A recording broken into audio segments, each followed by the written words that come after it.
Well, hello everybody, I am Spegtacular, the Silver Stacular, and I'm here with Mrs. Spegtacular. who is my wife, and we want to show you something. Well, I want to show you something, and it's coin related. In fact, these are all coins right here, and the reason why I have these today is because Mrs. Spegtacular wanted to get her very first coin, and she made a decision. That coin is on this little tray somewhere right here, and I kind of want to go over some of these coins and basically ask her why she didn't pick some of these coins, and she ended up picking the coin that she did when she had so many choices out of there. Now, granted, we went to a local coin shop, and a lot of these choices were not there at that shop. This is my personal collection, or some of it, and they didn't have all these there. But there was a lot at that coin shop, a lot of different coins, and she could have picked any coin there. With there was budget friendly. We're not going crazy here on our first coin, like who does? But she had a lot of choices, and she picked one particular coin, and so I kind of want to go over that. Well, hello everybody. I seek to educate and entertain through my journey of collecting coins and stacking precious metals. I encourage you to subscribe and please stay with me on this journey. I am Spegtacular, the Silver Stacular. First of all, Mrs. Spectacular, how deep are you into the coin collecting? You're just kind of starting, right? I'm a beginner. You're a beginner. What do you know? Give me some like rundown of things you know. Anything? You don't know. There's gold coins, there's silver coins. Yeah, well, there's copper coins, there's zinc coins, there's all different kinds of coins. Are you more into like U.S. coins, or are you more into foreign coins? I would say U.S. So U.S. So you're a fan of the country you're living in. Yes, Is that why you like them? I think so. You think so? This is going to be a really good video. All right. So first, I probably should ask, because YouTube kind of demands it. Do you consent to being on this video right now with me? I do. Isn't that weird that you gotta consent? I mean, I'm here, so I would assume. Can people I'm see your okay. hands just so they know that you actually exist and I'm not just talking like a woman? There you go. So I'll do my right hand. You do your left hand. There we go. Okay. Yours is hairier. All right. Yours is getting hairy too. All right. Anyways, so what do we have on this table right here? What do you see at a glance? Coins. Coins. Wow, very good. We see some gold ones, right? Yes. Can you tell which ones those ones are? The golden ones. The golden ones. So see, you're actually not just totally a beginner. You can actually see that they're somewhat gold. That's good. That's good. Do you know the difference between certain gold coins, like maybe like foreign versus U.S.? I mean, I can tell that's in another language. That's in another language. Okay, very good. That's actually a Spanish coin. So they decided to bring back, the Spanish style coinage, and they're going to bring back gold coins at the Spanish Mint. So they're in the game now of gold bullion. So whereas you have, like, let's say the African Krugerrand, you have the American gold eagle or gold buffalo or gold maple leaf. Now Spain is in the bullion game too, so that's what that is. Now this is more of a bullion coin. Do you know the difference between like a bullion coin and something that has more numismatic value? I would assume the bullion ones are ones that are made with more detail to them. So not at all. No. No, not necessarily at all. Bullion coin means that, like, so when you think about bullion, think about silver and gold, and those have value just based on them being silver and gold, that intrinsic or natural value that gold and silver carries. So that's what bullion coins are based off of mostly, is just the bullion value. For instance, if the spot price of silver today was, let's say, $20, a lot of times a coin that's made from silver that is kind of a bullion coin, that coin is mostly going to stay around that price right there. Keep in mind that there will be some increase, of course, for premium, and then they add a little bit because they try to make it into a numismatic item. So something like this shoebill stork, while it's kind of cool and we like shoebill storks in this house, it really is just kind of a bullion coin. It's most likely not going to be something that's going to be worth thousands of dollars one day or anything crazy. It's not going to carry that coin, that heavy coin numismatic value. It's mostly going to be tied to the bullion value. And as the years go by, I'm sure that it could go up in price a little bit, but it's mostly going to be tied to that bullion. So numismatics, then, you get that now. That's mostly collectible coins. Like the dates and stuff. Yeah, sometimes the dates make it valuable, but sometimes, maybe not so much.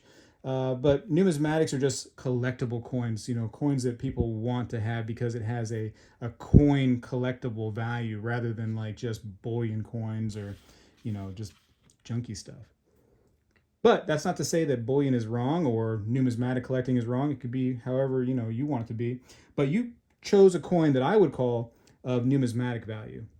But that same coin can very easily be more of a bullion coin in a different form. So that might narrow this selection down for people that are trying to figure out what you chose. So out of this selection right here, this was not at the coin shop. Would you pick a different coin, you think, than the one you chose ultimately? Now that you see all these choices as your first coin? You wouldn't let me pick gold. Yeah, you crazy? So. We're not going that intense on our first coin now, right? What are you looking? You looking here? Use your hands now. People like to see hands a little bit. This one's kind of catching my eye. Oh, geez. Of course, you would pick something like The that. expensive Well, show one? the people. I mean, show The people? Here's yeah. the people. There's at least 3 people that are still watching this at this point. 1798 bust dollar. So this is a big one, right? And this is cool because it came from the 1700s. And usually any coin in the United States that's from the 1700s automatically means big dollar bills. So that is a really, really pretty coin. It has a lot of American history behind it. And that would be an awesome choice as a first coin. But if you are on a budget like I know I am, that would not be something I don't think that would be a good idea for a first coin. But I mean, that's awesome that catches your eye, Mm-hmm. What about this caught your eye? Can I ask? Probably the toning and the picture on it. The picture on it. So Lady Liberty and then that dark color toning that comes with silver. Mm-hmm. It has like a natural like allure to it, that toning, doesn't it? Yep. It's weird how that silver does that. Now, what about the reverse? Did you like that? I do like that. You do like that. What do you call if the back is the reverse, what is the front called? Front? The front, yeah, for sure. Or the obverse. Isn't that weird? Yeah, obverse. So the obverse front, reverse back. Okay, so anything else that was kind of, getting your eye right there? That's a United States coin, by the way. I mean, I think I said that, but I don't know. I think I'm heading towards the toned ones. You like toning, okay. Mm-hmm. Now, you've seen some of like the rainbow tones and stuff out there. What do you think about that stuff? I like it. You do like it. Okay. Well, I mean, I think it's kind of cool too. Some of that stuff is just artificially done in somebody's the basement. Shiny stuff is pretty too. It just, I don't know, it catches my eye. Yeah, that antique look. You know what causes that? It's not coming to me, but I know. It's not coming to you, but no. It's sulfur and, just basically chemicals that are floating around in the air that happens to get on or around this coin right here. And it can easily start to darken it. It can turn it some rainbow colors and all sorts of colors right there. It's kind of fun. We're on our knees right now, by the way, ladies and gentlemen. And as you start getting older, how is that on your knees? It hurts. It hurts. But this is what we do for YouTube. We're trying to show off the collection and try to educate people about coins a little bit and have some fun too. So the sacrifices we make on our bodies by doing these videos, I mean, we're practically athletes, aren't we? Sure. All right, you're very talkative. Anything else that, kind of looks really good right here? Mm-hmm. Anything? No? I Oh, can't really see. okay, get it closer. Got to bring it in so that people can see. They don't know what you're doing. Well, I'm trying to Oh. break my kneecaps. The kneecaps can get sacrificed for the sake of a good video. Just so you know. Okay, you're looking? Not that one. That was, keep going, keep looking while I'm telling people about these. That was the old style Mexican Libertad. She chose against that. She can't really see that there's edge writing on there, which there is, which makes it a little bit more pretty in my opinion. What else are you getting? That one caught my eye. Okay, so you like the American Silver Eagle. So that's pretty cool, right? This is the older style right here. So they changed this right here, the style on the back, where it's just like a, it's like an eagle's head and stuff, and it's kind of cool, I guess. But the heraldic eagle, in my opinion, is a better eagle. But yeah, it is what it is. But they've changed it for the new design. Okay, so tell people what you ultimately chose. This one? You made this choice right here. This, interestingly enough, is only $50. And this is a Walking Liberty $50. Did you know the name of it? I did. Do you know who the sculptor was on this coin? I'm pretty sure you told me, but I don't remember. Adolf Wyman Yes. is the sculptor of this right here. And yeah, it's a wonderful coin. And this coin right here, although if you get it in this year right here, 1941, not incredibly rare. They made millions of these coins right here. But there's something special about this one right here. Even though they made millions, why is this one special? Why is it special to me or in general? In general, why would this be special? They made so many of this. Why would this coin be better than just any of them? The year? No, No? not the year. I feel like you told me something with this. Maybe. The condition is phenomenal. Yeah. It has a really good condition to it. You can see the luster of the coin, the band of light that goes around it, and as you move it around, you can see almost like a mirror kind of finish to it here and there, which you start getting into the mirror finishes. Now you're talking like a proof coin, but this is not a proof coin, but it's very, very nice. It's sharp, definitely mint state, which means that this is, something that basically came from the mint, didn't get touched for, 80 years now, 81 years. That's kind of cool, hasn't it?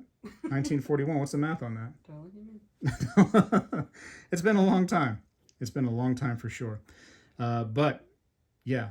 And what attracted you to this coin? I would say the condition of it and the year. The condition of it and the year. Now, why is that special to you? It stuck out to me because I studied a lot about World War II in high school, and that was the beginning of World War II, so it was kind of something that caught my eye. So coins around the World War II era are something that you might collect as a collector. I think so. And that just shows you kind of, people that are out there, the things that people that, might find interesting when it comes to coins. They might find the years. A lot of people started collecting the statehood quarters when those came out because that was something new, interesting. They found that there was some collectability in that. They could get that big map album and start, putting it in there, all the different, states and stuff, and just making a cool little collection out of it. So people collect for all different reasons. As you can see, Mrs. Spegtacular found a reason being 1941 is around the World War II era, and she liked the condition. What about the artwork on it? Yeah, I definitely like the Walking Liberty look. I know that was one that caught my eye out of your collection, so thought I'd have one of my own. So isn't it interesting then that you chose this coin right here as another coin that you were interested in with that same design? Did you notice that? Yeah. Yeah, that same design. In fact, years later, because the United States Mint can't think of anything on there, that's new and innovative, they basically stole the idea from years back, the Walking Liberty design, onto the new Silver Eagle designs. So they didn't use the back now. The back is actually Mercanti. He did the back right there, but the obverse or the front is just basically a redesign, which is just an enlarging of that old style of Walking Liberty half dollar. You know what's interesting about these two coins when it comes to metal content? What? Guess which one is more pure? The one on the right. The one on the right, yep.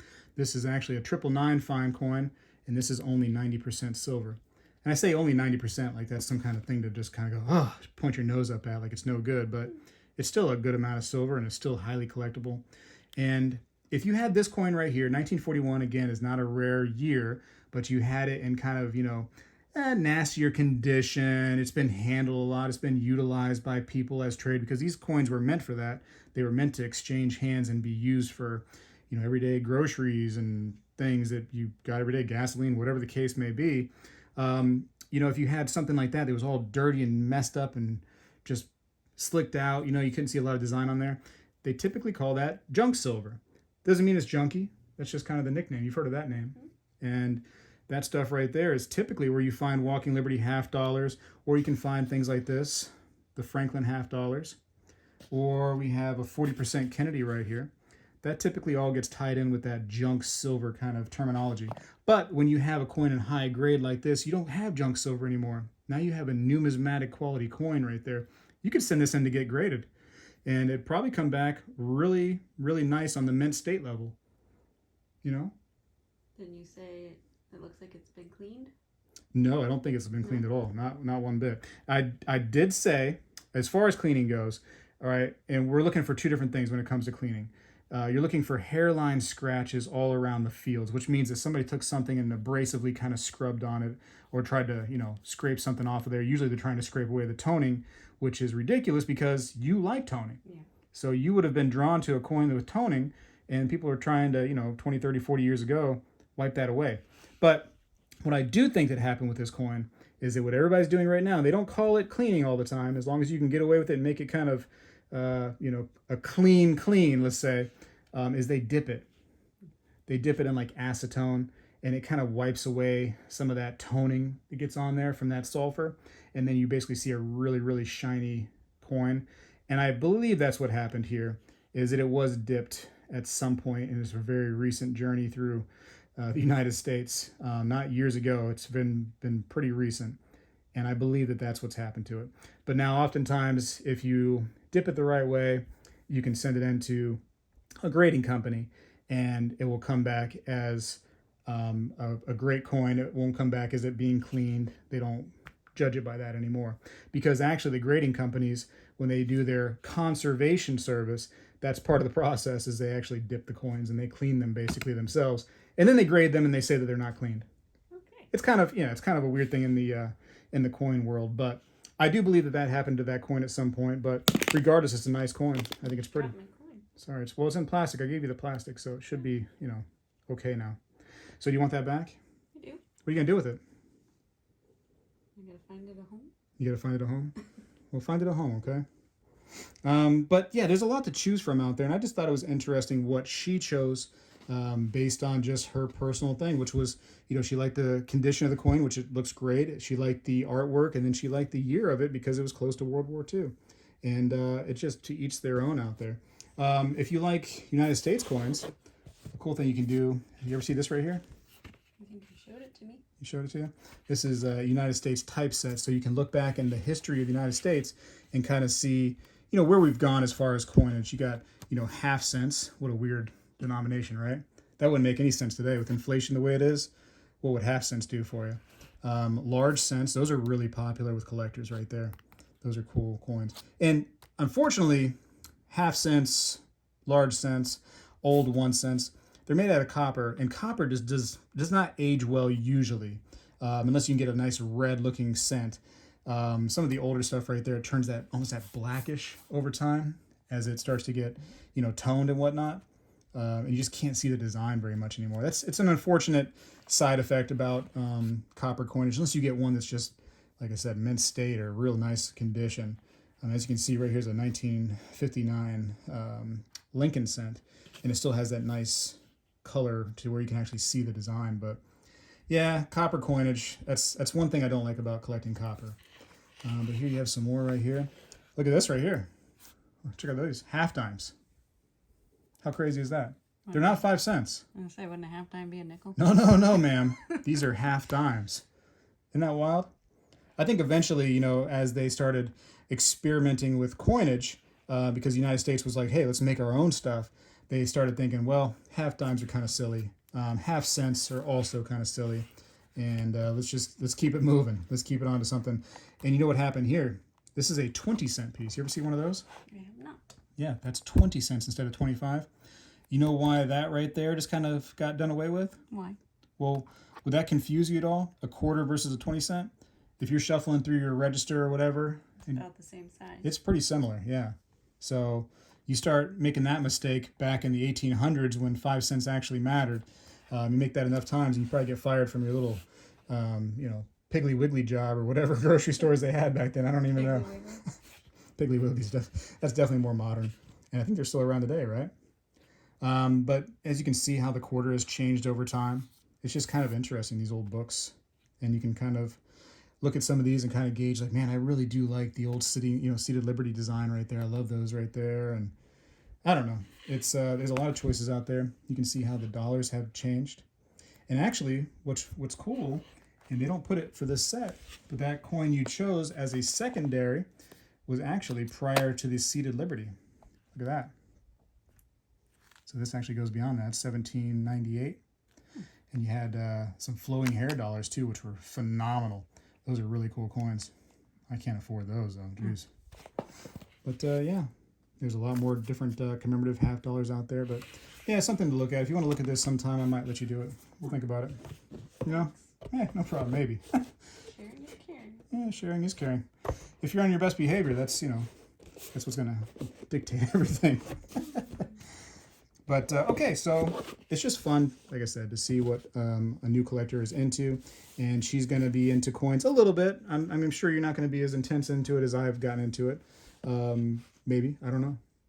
What do you think? Maybe I'll get worse. Maybe you'll get worse than me? That's going to be hard. That's going to be tough.